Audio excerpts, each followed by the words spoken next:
We'll forget the Euro 2020 for a second. Rob Dawson is joining us because we almost forgot that the transfer window is still very much open, and big news coming out of it, Rob, that came out yesterday that Manchester City are willing to pay up to 100 million plus some players for Tottenham's Harry Kane. We'll get to the players that are involved or allegedly involved in this in just a second, but let's just talk about it because I know that 100 million is definitely not going to cut it for Harry Kane in Daniel Levy's eyes. So how much of a priority is Harry Kane for Manchester City, considering it seems like Spurs are going to fight this to the end? So are City willing to get into this fight for him? Yeah, I mean, City certainly want a striker. Everyone will know that Sergio Aguero's gone, and there's a space there for a striker to come in and replace him. Harry Kane has made it clear to Tottenham that he would like to go, and in terms of Premier League strikers, Kane is the best about. So it's obvious that City would want him. You're right in that the price at the moment is a huge stumbling block. Kane has got 3 years left on his contract. Tottenham have got their own problems with their search for a new manager, and they really don't want to let Kane go. Daniel Levy, we're told, values Kane at closer to about 150 million rather than 100, and that any offer that did come in for around 100 would probably be rejected.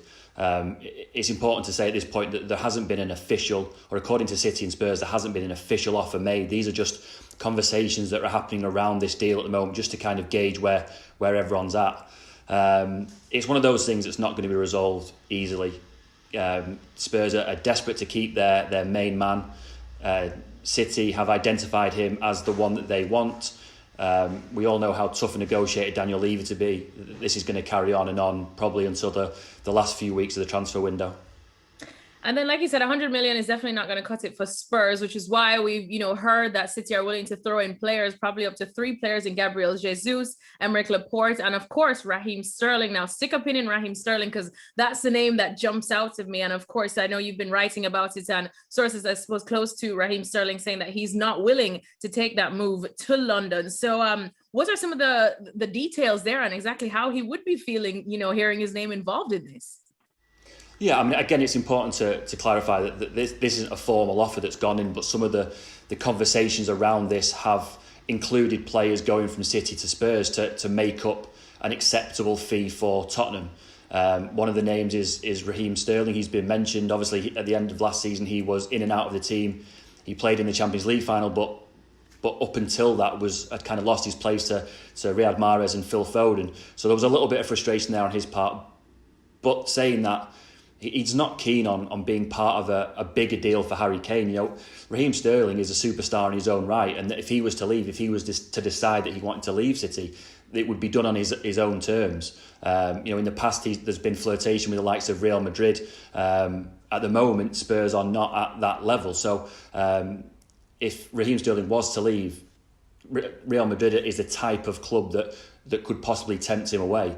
I think this is about Raheem Sterling wanting to be in charge of his own future. It's probably not nice for him to hear that he's been offered as a make weight in any deal for Harry Kane, because as I say, he's a superstar in his own right and could command a huge transfer fee on his own. As you said, a superstar in his own right. And I mean, if I am, though, Daniel Levy or Spurs, Raheem Sterling is kind of the name that you chuck into a deal that could sweeten the pot or even bring the deal over the line if push came to shove. And now that, of course, these whispers have been going on, and if this does happen, and if City are willing to put Raheem Sterling in this deal and Spurs do buy it, I mean, are City running in danger of kind of souring the relationship that they have with Raheem Sterling, which we already know has been slightly dicey given the recent criticism on his form this last season? I don't think so at this point. I mean, again, it's important to clarify that this isn't a deal that's been put on the table for Spurs. These are just conversations that are happening around it. Harry Kane is going to be the transfer saga of this summer, and it's not a case that City are just going to slap down a money plus players offer and see what happens with Spurs. Before they put any kind of firm offer in, they're going to have a fair idea whether it's going to get accepted or not. These are just kind of conversations that are happening. In the past, we've been told that City would be keen to extend Raheem Sterling's contract. There were talks that happened around that about a year, 18 months ago. He's got 2 years left on a deal. It's getting around the time where you would talk to a player about extending a deal, and City have said nothing really about whether they're still willing to do that or not. So it's entirely possible that Raheem Sterling could end up signing a new contract. The one thing to say about Sterling and City is that he's been key to the success that they've had under Pep Guardiola. You know, you talk about the end of last season and he was perhaps in and out of the team a little bit more than he would have liked. But in terms of the last sort of 3-4 years as a whole, he's been absolutely key to what City have been able to do. He's transformed himself into a goal-getter more than anything. You know, the amount of goals that he's scored is phenomenal over the last few years. So, you know, this isn't a conversation about a fringe player who's no longer wanted by City. It's more about the things that would need to be put in place to get a deal as big as the Harry Kane deal over the line, because these things are so complicated. There are so many moving parts that they can be very, very tricky. Well, I suppose speaking of fringe players, probably Gabriel Jesus and Aymeric Laporte, the other ones that have been mentioned in this, I suppose it's more believable that they could be involved to get this deal over the line.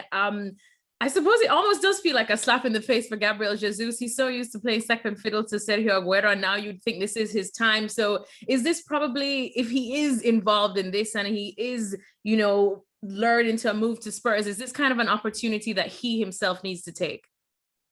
Yeah, I mean, I guess with all three of the players you've mentioned there, this would be done on their terms. These players are not going to move anywhere that they don't want to go. You're right in what you've said about Gabriel Jesus, that he's kind of played second fiddle to Aguero for much of his time at City. Obviously, Aguero is now gone. It probably does represent a chance for him to play a more prominent role. The one thing that I would say is that he may be looking at this and thinking that there will be a chance for him at City next season. City have got form for identifying players that they want to sign and waiting a year until they actually get them. You know, they did the same with Rodri when they were looking for a central midfielder. They did the same with Ruben Dias a year after Vincent Kompany left. City are willing to have a stable squad and get the player they really want in a year rather than panicking right now and getting someone in immediately. So there is a situation where Harry Kane doesn't move at all. He spends another year at Spurs, they don't let him go. City go into the season with a gap where Sergio Aguero has left, and Gabriel Jesus plays a more prominent role, and also you see the likes of maybe Raheem Sterling or Kevin De Bruyne playing as a false nine more often. That, you know, they obviously did that quite a lot at the end of last season anyway. So no, I wouldn't say it was a slap in the face particularly. Gabriel Jesus may be looking at this situation and thinking that he's going to get a year as Man City's first choice centre forward. Thanks so much for watching ESPN on YouTube. And for more sports highlights and analysis, be sure to download the ESPN app. And for premium content and live streaming, subscribe to ESPN Plus.